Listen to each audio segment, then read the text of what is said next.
বাবুজি বাবুজি, দেখো তোমার জন্য আমি বৌমা এনেছি। আবার কি দরকার ছিল আমার জন্য বউ আনার? তারপর খাওয়া মারছো বড় বয়সে? ওটা তোমার জন্য না, ওটা আমার জন্য। হিয়া বেটে, বেরিয়ে যা আমার বাড়ি থেকে। আমার বংশের সব থেকে বড় চূড়া কুলঙ্গা চরিত্রহীন ছেলে তুই।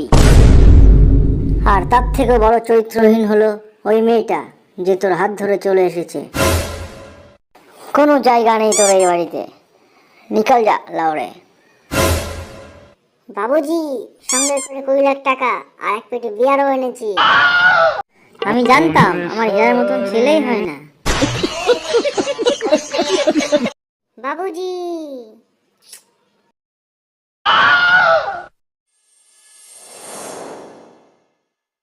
তোমার বাবা ঠিকই বলেছিল, তোমার সাথে কেউ সংসার করতে পারে?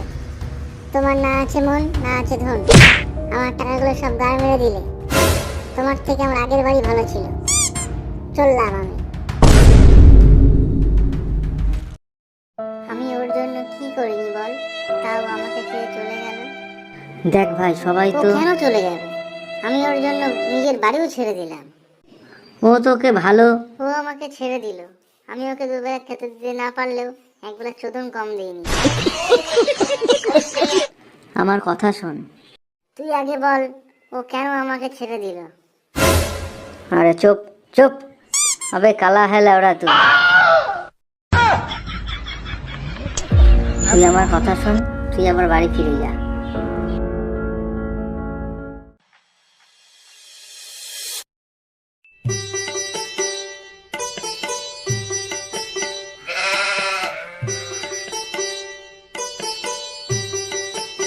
বাবুজি বাবুজি, আমি আবার তোমার কাছে ফিরে এসেছি। মালিক ওর বউকে ছেড়ে চলে গেছে আর সব টাকাও নিয়ে চলে গেছে। হীরা বেটে,